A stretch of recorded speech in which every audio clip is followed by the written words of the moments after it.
Ninakusalimu kwa jina lipitalo majina yote, jina la Bwana wetu Yesu Kristo. Karibu katika mfululizo wa masomo ya kesha la asubuhi, leo ikiwa ni Machi 28 mwaka wa 2026. Tuombe. Baba yetu na Mungu wetu uliye mbinguni, jina lako litukuzwe sana. Ninasema asante kwa ajili ya asubuhi ya leo. Tunalitukuza jina lako kwa nafasi ya pekee uliyotupatia tujifunze neno lako. Tunakushukuru kwa ajili ya afya zetu, tunakushukuru kwa ajili ya mahitaji yetu mbalimbali. Kila mmoja anazo shuhuda za kusema, nasi kwa pamoja tunasema asante. Utukuzwe mbinguni na duniani. Enda nasi katika mada ya leo katika jina la Yesu Kristo. Amina. Mada ya leo ina kichwa kinachosema usalama katika utiifu pekee. Mada hii imejengeka katika kitabu cha Petro wa kwanza sura ya 3:12 ambayo imeandikwa, kwa kuwa macho ya Bwana huwaelekea wenye haki na masikio yake husikiliza maombi yao, bali uso wa Bwana ni juu ya watenda mabaya. Hakuna mtu aliye salama kwa siku au saa moja bila maombi. Kwa namna ya pekee tunalazimika kumwomba Bwana atupatie hekima ili tuweze kulielewa neno lake. Ndani yake kumefunuliwa hila za shetani na njia ambazo kwazo anaweza kupingwa kwa mafanikio. Shetani ni mtaalamu wa kunukuu maandiko, akiweka tafsiri yake mwenyewe kwenye vifungu vya maandiko ambavyo kwa hivyo anatumaini kutufanya tujikwae. Inatupasa kujifunza Biblia kwa unyenyekevu wa moyo, kamwe tusipoteze utegemezi wetu kwa Mungu. Wakati tunalazimika kuendelea kujilinda dhidi ya mbinu za shetani, inatulazimu kuendelea kuomba kwa imani. Usitutie majaribuni. Wakati Balaamu alivyodanganywa kwa ahadi ya mali nyingi alipofanya uchawi dhidi ya Israeli na kwa kutoa dhabihu kwa Bwana akitafuta kuleta laana juu ya watu wake, Roho wa Mungu alizuia uovu ambao alitamani kutamka, na kisha Balaamu akalazimishwa kutamka, nimlaanije yeye ambaye Mungu hakumlaani? Hesabu sura ya 23 aya 8. Wakati huu watu wa Israeli walikuwa waaminifu kwa Mungu, na ilimradi walidumu katika utii wa sheria yake, hakuna mamlaka duniani au kuzimu ambayo ingeshinda dhidi yao. Lakini laana ambayo Balaamu hakuruhusiwa kuitamka dhidi ya watu wa Mungu, hatimaye alifanikiwa katika kuileta juu yao kwa kuwashawishi kutenda dhambi.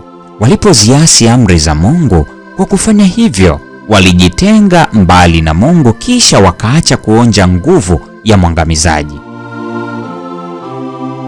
Shetani anajua wazi kwamba roho iliyo dhaifu mno ikayo ndani ya Kristo haiwezi kushindanishwa na majeshi ya giza ikashindwa. Tunaweza kuwa salama pale tu tunapomtegemea Mungu kwa unyenyekevu na kuwa watiifu kwa amri zake. Hebu wasiwepo wanaojidanganya kwa imani kwamba Mungu atawasamehe na kuwabariki wakati wanakanyaga chini moja ya matakwa yake. Utendaji wa makusudi wa dhambi inayojulikana huinyamazisha sauti ya ushuhuda ya Roho na kuitenganisha nafsi mbali na Mungu. Hii ni Machi 28, mada ikisema usalama katika utiifu pekee. Na kwa nukta hiyo, mpendwa wa mfuatiliaji wa mfululizo wa masomo haya, ndiyo tunakuwa tumefikia tamati ya tafakari ya somo hili siku ya leo. Mungu atubariki sote na nikutakia wakati mwema.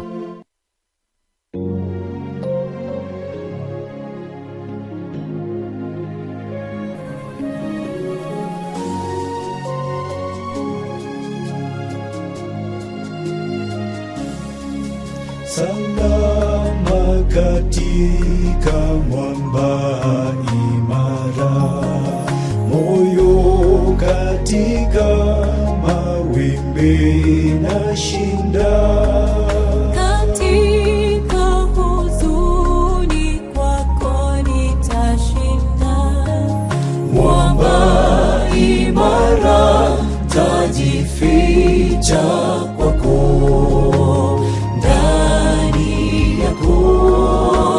Ndani yako mwamba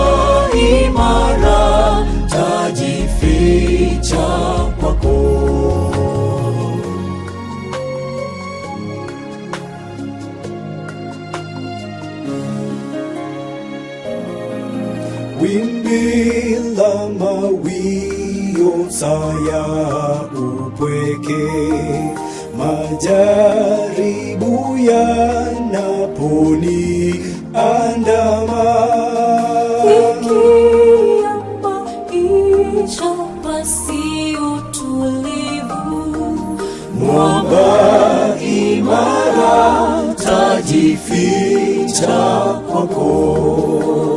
Ndani yako, ndani yako, mwamba imara tajificha kwako. Ndani yako, ndani yako, mwamba imara tajificha kwako. Kila mara mwovu akinitisha, mafichoni hofu yote hutoweka. changamoto zikivuma na kutisha, Mwamba imara tajificha kwako. Ndani yako, ndani yako, mwamba imara tajificha kwako. Ndani yako, ndani yako, mwamba imara tajificha kwako. Ndani yako, ndani yako, mwamba imara tajificha kwako. Ndani yako, ndani yako, mwamba imara tajificha